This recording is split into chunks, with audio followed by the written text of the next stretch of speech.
K R ನಗರದ ಆಂಜನೇಯ ಬ್ಲಾಕ್ನಲ್ಲಿ ಮಂಜುನಾಥ ಸ್ವಾಮಿ ಯುವಕರ ಸಂಘದ ವತಿಯಿಂದ ಶ್ರೀ ಗುರು ರಾಘವೇಂದ್ರ ಸ್ವಾಮಿಯ 47ನೇ ವರ್ಷದ ಉತ್ಸವವನ್ನು ಅದ್ದೂರಿಯಾಗಿ ಆಚರಿಸಲಾಯಿತು. ಈ ಉತ್ಸವವು 9 ದಿನ ನಡೆಯಲಿದ್ದು ಪ್ರತಿದಿನ ಸಾಂಸ್ಕೃತಿಕ ಕಾರ್ಯಕ್ರಮ ನಡೆದಿದೆ.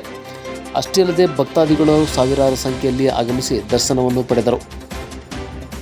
ಪುರಸಭೆ ಸದಸ್ಯ ಉಮೇಶ್, ಮಂಜುನಾಥ ಸ್ವಾಮಿ ಯುವಕರ ಸಂಘದ ಅಧ್ಯಕ್ಷ ವಿಕಾಸ್ ಸೇರಿದಂತೆ ಸಂಘದ ಸದಸ್ಯರು, ವಾರ್ಡಿನ ಜನ ಹಾಗೂ ಭಕ್ತಾದಿಗಳು, ಮಹಿಳೆಯರು ಹಾಜರಿದ್ದರು.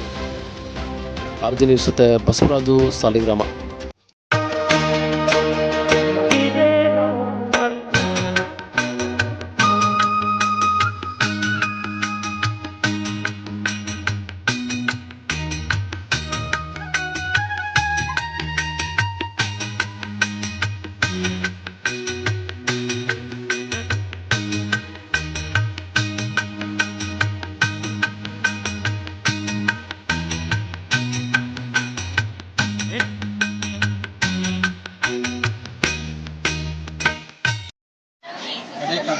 ಅಂಗವಾಗಿ ಪ್ರತಿ ಬಾರಿ ನಾವು ನಮ್ಮ ಏರಿಯಾದಲ್ಲಿ ನಮ್ಮ ಹಿರಿಯರು ನಡೆಸ್ಕೊಂಡಂಥ ಪದ್ಧತಿ, ಮೊದಲು ಮಂಜುನಾಥ ಸ್ವಾಮಿಯನ್ನು ಕೂರಿಸ್ತಾ ಇದ್ದರು.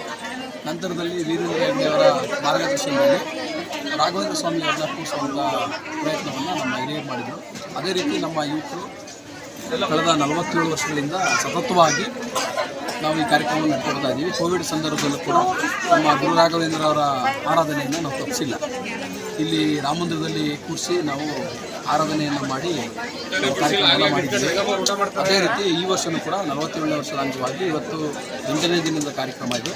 ಸಾಂಸ್ಕೃತಿಕ ಕಾರ್ಯಕ್ರಮಗಳು ಮೊದಲನೇ ದಿನವೂ ನಡ್ಕೊಂಡ್ಬರ್ತಿದೆ. ಇವತ್ತು 8ನೇ ದಿನ ಅನ್ನ ಸಂದರ್ಪಣೆ ಕಾರ್ಯಕ್ರಮ ನಡೀತಾ ಇದೆ. ಸುಮಾರು 6,000ರಿಂದ 7,000 ಭಕ್ತಾದಿಗಳಿಗೆ ನಾವು ಈ ಒಂದು ಪ್ರಸಾದದ ವ್ಯವಸ್ಥೆಯನ್ನು ಮಾಡಿದ್ದೀವಿ. ಈಗ ಈ ಸಂಘದ ಅಧ್ಯಕ್ಷರಾಗಿ ವಿಕಾಸ್ ಅವರು ಮತ್ತು ಅವರ ಎಲ್ಲ ಕಾರ್ಯಕರ್ತರು ಇದು ಮಾಡ್ಕೊಂಡ್ಬಂದಿದ್ದಾರೆ. ಹಿರಿಯರು ಮಾಡ್ಕೊಂಡ್ಬಂದಿದ್ದರಿಂದ ನಮ್ಮ ಮುಂದಿನ ಪೀಳಿಗೆಗಳು ಮಾಡ್ಕೊಂಡ್ಬರ್ತಾ ಇದ್ದಾರೆ. ಇದರ ವಿಶೇಷತೆ ಏನಪ್ಪ ಅಂದರೆ ಇಲ್ಲಿ ದೀಪೋತ್ಸವ ಸೋಮವಾರ ಕಡೆ ಕಾರ್ತಿಕ ಸೋಮವಾರ ನಡೀತು. ಪ್ರತಿ ನಗರದ ಎಲ್ಲ ಪಟ್ಟಣದ ನಿವಾಸಿಗಳು ಇಲ್ಲಿ ಬಂದು ದರ್ಶನವನ್ನು ಪಡೆದು ಏನೇನು ಅವ್ರ ಬೇಡಿಕೆಗಳಿರ್ತದೆ ಬೇಡಿಕೆಗಳನ್ನ ಹಾಕೊಂಡಂಥ ಸಂದರ್ಭದಲ್ಲಿ ಮುಂದಿನ ವರ್ಷ ಅದು ಈಡೇರುವಂಥದ್ದು ನೂರಾರು ಉದಾಹರಣೆಗಳಿದೆ. ಅವ್ರೇನು ಅಂದ್ಕೊಂಡಿರ್ತಾರೆ ಅದು ಆಗುತ್ತೆ.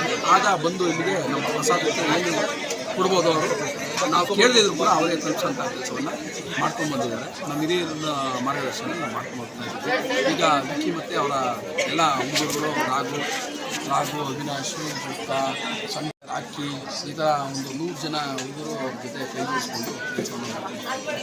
ಹಾಗಾಗಿ ವಿಶೇಷತೆ ಈ ಗುರು ರಾಘವೇಂದ್ರ ಸನ್ನಿಧಿಯಲ್ಲಿ ನಾವೇನು ಕೇಳ್ಕೊತೀವಿ ಅದು ಈಡೇರು.